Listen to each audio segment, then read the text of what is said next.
Hello बच्चों, अब हम करेंगे question number 12। In the given figure D E parallel to B C. Figure में गिवन है डी ई किसके पैरेलल है, बी सी के। तो हम यहाँ पे पैरेलल का साइन लगा देते हैं। डी ई पैरेलल है किसके, बी सी के। If angle A equal to 65 degree, angle B equal to 55 degree, find A D ई।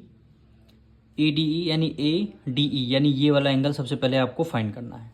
तो सबसे पहले फर्स्ट पार्ट हम करते हैं। तो गिवन क्या है ये लिख लेते हैं एक बार। गिवन है angle A 65 degree, angle B 55 degree. To find कौन कौन से एंगल फाइंड करने हैं। Angle A D E second angle, A E D third angle, C. ये तीन एंगल आपको फाइंड करना है। तो सबसे पहले देखिए डी ई किसके पैरेलल है, बी सी के। और ए डी आपकी क्या है, ट्रांसवर्सल लाइन का काम कर रही है। तो एंगल बी हमारा किस एंगल के इक्वल हो जाएगा, ये वाले एंगल, यानी ये जो एंगल है हमारा इस एंगल के इक्वल हो जाएगा। क्यों हो जाएगा, करस्पॉन्डिंग एंगल। नहीं समझ में आया। देखिए कोई दो लाइन, ये लाइन है हमारी पैरेलल लाइन है, ठीक है, और ये हमारी ट्रांसवर्सल लाइन जा रही है, ये ट्रांसवर्सल जा रही है, ये दोनों लाइन पैरेलल है, क्वेश्चन में गिवन है। तो हमारा ये जो एंगल है इस एंगल के इक्वल हो जाएगा। कौन सी प्रॉपर्टी से, करस्पॉन्डिंग एंगल। कौन से प्रॉपर्टी से, करस्पॉन्डिंग एंगल। तो यहाँ पे लिख देंगे एंगल बी इक्वल हो जाएगा किस एंगल के, इस वाले एंगल का। तो इसकी नेमिंग क्या ले लेते हैं, ए D E. Angle A D E corresponding angle लिख देते हैं, करस्पॉन्डिंग एंगल। करस्पॉन्डिंग एंगल, ठीक है। तो एंगल ए डी ई की वैल्यू अगर ये 55 है तो ये एंगल भी हमारा 55 आ गया। तो यहाँ पे लिखेंगे angle A D E equal to 55 degree. एक आंसर आपका आ चुका है। फिर सेकंड क्या बोला है, ए डी ई। ये आपका फर्स्ट पार्ट है। अब आते हैं सेकंड पार्ट में, ठीक। अब क्या बोला, ए ई डी यानी ए ई डी यानी ये वाला एंगल फाइंड करने के लिए बोला है।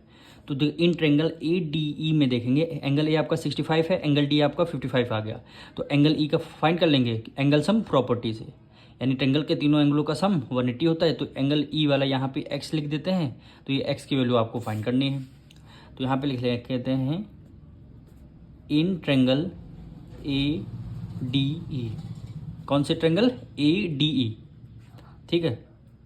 तो एंगल ए प्लस हो गया एंगल ए डी ई यानी ये वाला angle, angle A D E plus हो गया एंगल ई यानी ये जो हमने एक्स माना है।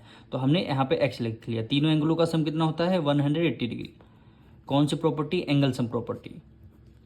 Angle sum property, angle sum property. Angle A की वैल्यू कितनी गिवन है, 65 डिग्री गिवन है, plus angle A D E हमने अभी फाइंड किया 55 degree, 55 degree plus angle X की वैल्यू आपको फाइंड करनी है। तो 180 हो गया। 6 + 5 11 यानी 155 प्लस एक्स हो गया इक्वल टू 180 डिग्री। और एक्स की वैल्यू अगर आपको फाइंड करनी है, एक्स की वैल्यू अगर आपको फाइंड करनी है, 5 + 5 कितना हो जाएगा, 10 हो जाएगा। ये देखिए 5 + 5 10, 1 कैरी गया, और 6 + 5 11 एक 12 कितना हो गया, 120 है ये। यानी 180 में से 120 आपको माइनस करना है। तो x की वैल्यू क्या आ जाएगी, 8 में से 2 गया 6 आ जाएगा, यानी 60 डिग्री। और x हमने किसको लेट किया है, एंगल ए ई डी को, एंगल ए ई डी को। तो यहाँ पे लिख लेंगे एंगल ए ई डी की वैल्यू हमारी x इक्वल टू 60 डिग्री आ चुकी है, x इक्वल टू 60 डिग्री आ चुकी है। अब हम थर्ड पार्ट इसका फाइंड करेंगे, यहीं पे कर लेते हैं। थर्ड पार्ट क्या बोला, एंगल सी। अब एंगल सी ये वाला एंगल आपको बोला फाइंड करने के लिए। तो देखिए डी ई पैरेलल है बी सी के, गिवन है डी ई पैरेलल है बी सी के।